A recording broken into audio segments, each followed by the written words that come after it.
거룩하신 하나님, 4월의 첫날 예배하는 저희들에게 말씀 주심을 감사드립니다.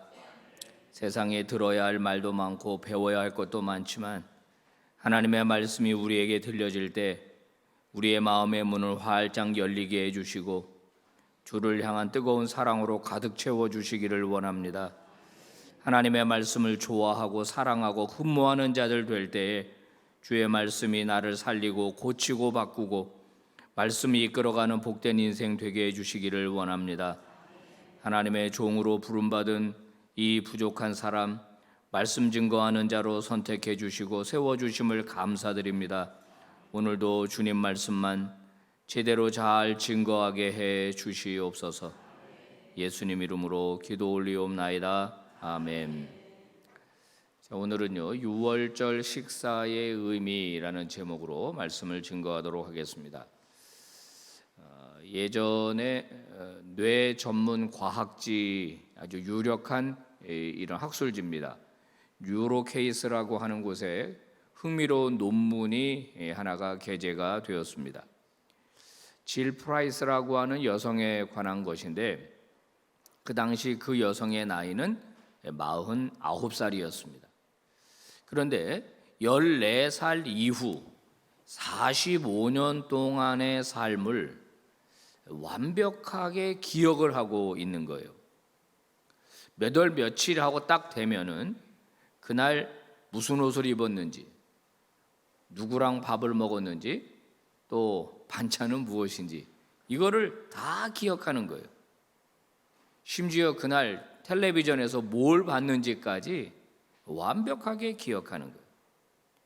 누구랑 대화를 나누었고 어떤 대화를 나누었는지도 완벽하게 기억하는 거예요. 대단하지 않습니까? 49살 여성이 45년 동안 일어났던 모든 일들을 완벽하게 기억하고 있어요. 그래서 이거를 이제 연구해 가지고 뇌 전문 과학지에다가 실은 겁니다. 캘리포니아 대학의 신경생물학과 이 제임스 맥거프 박사라고 하는 분은 이 여인을 진단하고 어떤 병명을 내렸냐면은 과잉 기억 증후군이라고 하는 그런 이제 이 진단을 내렸습니다. 너무 과하다는 겁니다. 기억하는 게 때로는 좀 잊어먹기도 하고 그래야 되는데 이것도 하나의 질병이다 이런 이야기를 이제 하게 됩니다. 여러분, 우리 중에 이 정도의 기억력을 가진 사람은 아마 많지 않을 겁니다. 우리의 기억이라고 하는 것은 한계가 있지 않습니까? 그래서 뭘 자주 잃어버리기도 합니다. 중요한 약속이라든지 뭔가 이제 중요한 것들이 있는데 자꾸 잊어버리니까 어떡하죠? 쓰지 않습니까? 그죠? 수첩에다가 쓰고 핸드폰에다가 기록을 해놓고 메모지도 없고 핸드폰도 없으면 손바닥에다라도 이제 기록을 해놓고 잊어먹지 않으려고 이제 노력을 합니다. 여러분, 이 기억을 상기시키는 거, 이것은 이제 공부하는 학생들에게도 너무 필요한 것들이고 또 일상생활을 살아가는 우리에게도 너무나 필요한 거 아닙니까? 최근에 보면은 나 이상해요. 나이 들어가는 증거인가 봐요. 막 그러면서 이렇게 스마트폰을 들고 내 핸드폰 어디 있어? 막 이러면서 찾는 분들이 종종 있는데 이건 질병이 아닙니다. 이거는 당연한 거예요, 당연한 거. 기억력이라고 하는 건 점점 감퇴되는데 문제는 뭐냐면은 우리가 신앙생활할 때도 이 기억력이라고 하는 게 굉장히 중요하게 작용한다는 거예요. 그래서 이 신앙생활을 계속 유지하기 위한 기억, 그 기억을 유지하기 위한 노력, 이게 매우 중요하다는 거예요. 자, 베드로 사도가 베드로후서 1장에서 12절과 15절 이렇게 이야기를 했어요. 한번 뭐라고 얘기했는지 한번 같이 읽어보겠습니다. 세 번역 시작. 그러므로 비록 여러분이 이런 것들을 알고 있고 또 스스로가 받은 진리에 굳게 서 있지만 나는 언제나 이런 것들에 대하여 여러분을 일깨우려 합니다. 그리고 내가 세상을 떠난 뒤에도 언제든지 여러분이 이런 일들을 기억할 수 있게 하려고 힘을 쓰고 있습니다. 베드로 후서를 기록했던 베드로는 아마 나이가 많아 늙어가고 있었던 것 같습니다. 내가 세상을 떠난 뒤에도 내가 예수 그리스도를 만나서 그와 함께 했던 모든 경험들, 그런 것들을 여러분에게 전달해 주는데, 일깨워 주려고 하는데 여러분이 계속 기억할 수 있도록 나는 노력을 하고 있습니다. 이렇게 얘기를 하고 있어요. 여러분, 건강한 신앙생활은 얼마나 우리가 그 은혜를 지속적으로 기억하고 회상하느냐에 있습니다. 종종 뜨거운 은혜를 체험하는 분들이 있어요. 큰 은혜를 체험합니다. 성령의 역사죠. 뭐 굉장합니다. 근데 이게 시간이 지나면서 점점 이게 얇아진다는 거예요. 그때의 그 감격과 그 은혜를 계속 회상하고 유지하는 것, 이게 신앙생활의 굉장히 중요한 요점입니다. 신앙이 시간 지나면서 점점 희미해지는 게 아니라 시간이 지나도 내 믿음과 내 신앙이 계속 유지되는 것, 이게 중요하다는 말이에요. 어떤 성도들은 다 타버린 연탄재 같은 분들이 있습니다. 과거에만 부르짖고 왕년에만 부르짖습니다. 내가 왕년에 이랬고, 내가 과거에 하나님을 이렇게 만났고, 내가 왕년에 이렇게 섬겼고, 계속 과거 얘기만 합니다. 지금은요, 다 타버렸습니다. 아무리 불을 댕기려고 해도 불이 댕겨지지가 않아요. 다 타버린 연탄재처럼, 축축하게 젖은 나무처럼 아무리 불을 붙여도 불을 붙지 않는 그런 분들이 있다라고 하는 거예요. 성경을 제가 읽다 보니까 이 하나님께서 왜 이스라엘 백성들에게 안식일을 지키라고 말했고 월삭 예배를 드리라고, 월삭 제사를 드리라고 말했는지, 왜 매년 3대 절기를 지키면서 하나님께 나오라고 했는지 제가 알게 됐어요. 바로 이것 때문이구나. 우리의 믿음이 약해지지 않게 하려고, 우리의 신앙이 약해지지 않게 하려고 하나님께서는 매 일주일마다 안식일을 지키고 매달 초하루 월삭 제사를 드리고 미니멈 3번 정도는 하나님 앞에 나와서 예배드리고 제사드리라고 명령하신 이유를 알게 되었습니다. 성도 여러분, 저도 사실은 몸부림을 치고 있습니다. 하나님 앞에서 언제나 뜨거운 가슴으로 목회하는 목사가 되기 위해서 저도 몸부림치고 있어요. 매일 새벽에 하나님의 은혜를 다시 간구합니다. 그리고 내 믿음이 내가 좀 지치고 또 이랬을 것 같을 때는 저를 의도적으로 데리고 하나님을 만났던 그때 그 시간으로, 그 장소로 저를 데리고 가요. 그때 하나님께서 나를 만나 주셨었지. 그때 내게 그런 은혜를 주셨었지.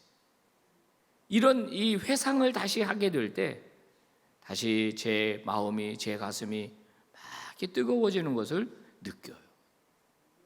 여러분의 신앙은 어떠십니까? 여러분의 믿음은 어떠신가요? 과거에만 부르짖는, 왕년에만 부르짖는 그런 성도는 아니신가요? 오늘 말씀은 예수 그리스도께서 제자들과 마지막 만찬을 하신 그런 장면을 기록해 놓고 있습니다. 예수님께서는 만찬을 하시면서 충격적인 선언을 하셨어요. 너희 중에 하나가 나를 팔 것이다. 제자들은 다 주님, 저 아니죠? 저 아니죠? 그때 가룟 유다는 말을 못했던 것 같습니다. 나중에 시간이 지나서야 저 아니죠? 이미 예수 팔려는 생각이 마음에 들어왔는데, 이미 대제사장들 만나서 계약도 다 맺었는데 아닌 척하면서 저는 아니죠 라고 말할 때 주님이 네가 말하였느니라 이렇게 말씀하셨어요. 여러분, 이때가 바로 회개할 때입니다. 돌이킬 때예요. 주님이 그 말씀하셨을 때 뜨끔하고서 내가 지금 무슨 생각을 한 거야 하고 이때 돌이켰어야 되는 거예요. 이게 지금 마지막 순간입니다. 마지막 순간. 그런데 가룟 유다는 예수님의 그 말씀을 듣고 더 강팍해져서 자리를 박차고 뛰어나갔습니다. 그리고 예수님께서는 제자들과 마지막 만찬을 하실 때 바로 이 성찬식을 이제 제정을 하셨어요. 제정하셨다라는 말은 만들었다라고 하는 겁니다. 만들었다 하는 거예요.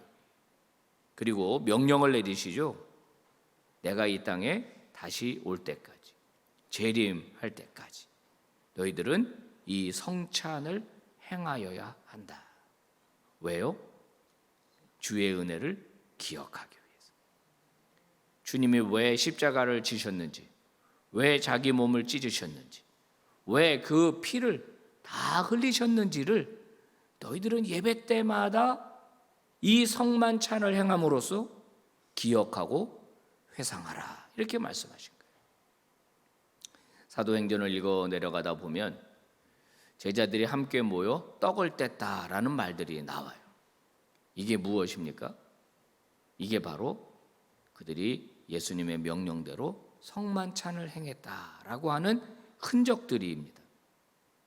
자, 주님은 떡을 떼어 주시면서 새로운 의미를 부여하셨어요. 26절이죠. 같이 읽어봅니다. 시작. 그들이 먹을 때에 예수께서 떡을 가지사 축복하시고 떼어 제자들에게 주시며 이르시되 받아서 먹으라. 이것은 내 몸이니라. 네, 떡을 들어서 축복하시고 기도를 하신 다음에 떼어서 제자들에게 주시면서 받아라, 먹어라. 이거는 내 몸이다. 이렇게 내 몸이다. 이렇게 말씀하셨어요.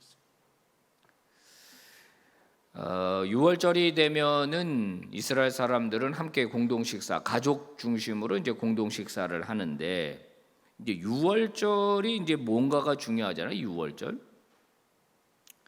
6월절은 이제 한문입니다. 넘어갔다 이런 뜻이죠. 넘어갔다. 6월 넘어갔다. 옛날에 뭐 담을 뛰어넘는 거 월담했다 그러잖아요. 영어를 찾아보니까 패스 오버입니다. 패스했는데 이렇게 넘어갔다, 넘어서 지나갔다 이런 뜻이 바로 6월절입니다. 이스라엘 백성들이 이집트에서 종살이를 할 때 하나님께서 그들을 끌어내시기 위해서 이집트 전역에 10가지 재앙을 퍼부었습니다. 마지막 재앙이 바로 이 장자의 죽음인데 하나님은 모세에게 아주 특별한 명령을 내리셨어요. 떠날 준비를 다 갖추고 그리고 너희들은 양을 잡아라. 그리고 그 피를 이 문설주와 임방에다가 바른 후에 구워서 쓴 나물과 함께 먹고 그리고 무교병을 먹어라 이랬습니다. 무교병은 누룩을 넣지 않은 그런 빈대떡 같은 겁니다. 빈대떡. 누룩을 넣지 않는다. 물론 급하게 반죽해서 먹는다라고 하는 의미도 있지만 이 누룩이라고 하는 것은 성경에 어떤 영향력을 가르칠 때 사용했던 이 물질이거든요. 이 하나님 나라의 변화성에 대해서 말할 때도 누룩을 사용했고 바리새인들의 잘못된 영향력을 받지 말아라 할 때도 바리새인의 누룩이라고 말씀하셨어요. 누룩을 넣지 않았다. 이제 너희들은 이집트를 탈출하게 될 텐데 앞으로는 이집트에 살던 방식대로 살지 않겠다. 즉 이집트의 영향을 받지 않겠다. 새로운 삶을 살겠다라고 하는 결단으로 이 6월절 떡을 먹었거든요. 예수님께서는 이 무교병, 그 당시 6월절 떡을 들어서 이것은 내 몸이다 이렇게 말씀하셨어요. 이것을 받아라 먹어라. 바로 여기에는 예수 그리스도와 함께 새로운 인생을 살겠습니다. 더 이상 세상에 지배받지 않는 인생을 살겠습니다라고 하는 의미가 담겨 있어요. 또 중요한 것 하나는 이 떡을 받아 먹을 때 주님과 내가 하나가 되는 것입니다. 제가 자주 말씀드리는 거지만 오늘 나의 몸은 어제 내가 먹은 음식의 결과물들입니다. 그죠? 어제까지 내가 먹은 거가 오늘 내 몸이에요. 먹은 음식은 내 안에 들어와서 내가 됩니다. 그게 내 피가 되고 살이 되는 거예요. 이 내가 먹은 것은 누군가의 생명입니다. 그죠? 어제 여러분이 혹시 닭고기를 드셨다면 닭의 생명을 먹은 거예요. 닭의 생명을 먹고 내 생명을 유지하는 거거든요. 혹시 여러분 중에 콜레스테롤이 높은 분은 병원에서 의사가 그럴 겁니다. 콜레스테롤이 높은 음식은 드시지 마세요. 왜 그렇습니까? 그게 들어와서 내 몸에 콜레스테롤을 증가시키기 때문이에요. 당이 있으신 분들은 역시 마찬가지죠. 혈당이 올라가니까 혈당 올라가는 음식을 조심하세요. 내가 먹은 음식은 내가 되는 겁니다. 내가 되는. 주님은 생명 그 자체셨어요. 근데 떡을 들어서 이게 내 몸이다 라고 말씀하셨으니까 만약에 예수님을 내가 먹으면 예수님이 내가 되는 거예요. 이해하시죠? 요한복음 15장에서 포도나무 비유를 말씀하시면서 가지가 나무에 붙어 있으면, 그죠? 내가 너 안에, 네가 내 안에 거하는 상호 거주에 대한 신비를 말씀하셨거든요. 떡을 들어서 감사기도하고 제자들에게 나눠주시면서 이게 내 몸이다, 받아라, 먹어라 말할 때 그 예수님을 내가 먹으면 그 예수님이 내 안에 들어와 내가 되고 나는 예수님 안에 거하는 놀라운 신비를 이룬다는 거예요. 예수님이 내가 되면 내가 예수님 방식으로 살아내는 거예요. 이게 바로 떡의 의미입니다. 다음에 잔을 주시면서 말씀하셨어요. 뭐라고 말했습니까? 죄사함을 얻게 하려고 많은 사람을 위하여 흘리는 바 나의 피, 곧 무슨 피라 그랬냐면은 언약의 피라 그랬어요. 언약의 피. 여러분, 이 언약의 피라고 하는 것은 언약을 맺을 때 흘리는 피를 말하는 겁니다. 과거 이스라엘 백성이 시내산에 올라가서 하나님과 언약식을 맺을 때 그때도 피를 흘렸습니다. 출애굽기 24장 8절 같이 읽어볼까요? 시작. 모세가 그 피를 가지고 백성에게 뿌리며 이르되 이는 여호와께서 이 모든 말씀에 대하여 너희와 세우신 언약의 피니라. 네, 소를 잡았습니다. 그때는 소의 피를 뿌리면서 이 피를 뭐라고 그랬어요? 언약의 피다 그랬어요. 즉 이 피를 통해서 너희와 하나님과는 새로운 언약의 관계로 들어간다. 그래서 언약의 피라고 그랬습니다. 그래서 옛날에 맺은 언약을 옛 언약이라고 그러고 그걸 줄여서 구약이라고 그러니까 구약, 우리 구약 성경. 자, 그리고 이 피는 또 하나의 이제 그 의미가 있어요. 이게 뭐냐면 바로 이것은 뭘 얻게 하려고? 죄사함을 얻게 하려고. 그러니까 예수님의 피는 우리와 예수님과 새로운 언약 관계로 들어가게 하는 피면서 동시에 뭐를 얻게 한다? 죄사함을 얻게 하는 피다. 그래서 예수님의 피는 중의의 의미가 있는 거예요. 하나는 뭐냐면은 우리를 당신의 자녀로 받아들여주는 언약의 피이면서 우리의 모든 죄를 깨끗이 씻어주는 죄사함이라고 하는 바로 이 의미가 예수님의 피에 담겨 있는 겁니다. 신약 시대를 살아가는 우리는 그래서 더 이상 희생 제물의 피를 하나님께 드릴 필요가 없습니다. 왜냐하면 예수님이 바로 희생 제물이 되셔서 유월절 어린 양처럼 돌아가셨기 때문이에요. 예수님의 보혈을 우리가 받게 되면 우리의 죄가 깨끗이 씻겨지고 그리고 우리는 예수 그리스도에게 속한 새로운 하나님 나라 백성으로 받아들여졌기 때문에 언약 백성이 된 것입니다. 예수님은 저와 여러분들을 거룩한 하나님의 새 백성으로 만들고 싶어 하셨어요. 옛 백성 이스라엘이 하나님과의 관계에서 실패했기 때문이에요. 하나님과 맺은 언약 관계를 스스로 깨뜨려서 하나님을 버렸기 때문에 하나님께는 새 이스라엘이 필요했고 새 이스라엘로 저와 여러분을 선택하셔서 그의 몸과 그의 피를 주심으로써 우리를 만드셨다라고 하는 겁니다. 새 백성으로 만들기 위해 우리 죄인인 우리 대신 그분이 죄인이 되셨고, 심판받을 우리 대신 그분이 심판을 받게 되고 우리는 영원한 생명을 얻게 된 것입니다. 1988년 12월 7일이었습니다. 성탄절을 얼마 앞둔 지점에 바로 이 아르메니아에서 강도 7 이상의 대지진이 일어났습니다. 수많은 사람이 죽고 다치는 대참사가 일어났죠. 그때 9층짜리 아파트가 무너졌는데 그 잔해더미 밑에 한 엄마와 아이가 깔려 있게 되었습니다. 엄마의 이름은 수잔나, 아이의 이름은 가이아니입니다. 살려주세요, 살려주세요. 목청껏 소리를 질렀지만 아무도 듣지 못하는 것 같았습니다. 딸을 안심시킵니다. 곧 구조대가 올 거야. 곧 구조대가 올 거야. 그런데 하루가 지나고 이틀이 지나고 3일이 지나고 시간은 계속 흘러가는데 구조대는 오지 않았습니다. 아이는 점점 지쳐갑니다. 그리고 호흡이 점점 얇아지기 시작합니다. 어머니 수잔나는 이 아이를 어떻게 살릴 방법이 없을까? 막 당황하고 불안해하다가 결심 하나를 하게 됩니다. 주변에 깨진 유리 조각 하나를 찾아서 자기의 손목을 그었습니다. 그리고 탈진해가는 자기 딸의 입에다가 그 흐르는 피를 넣어주기 시작했습니다.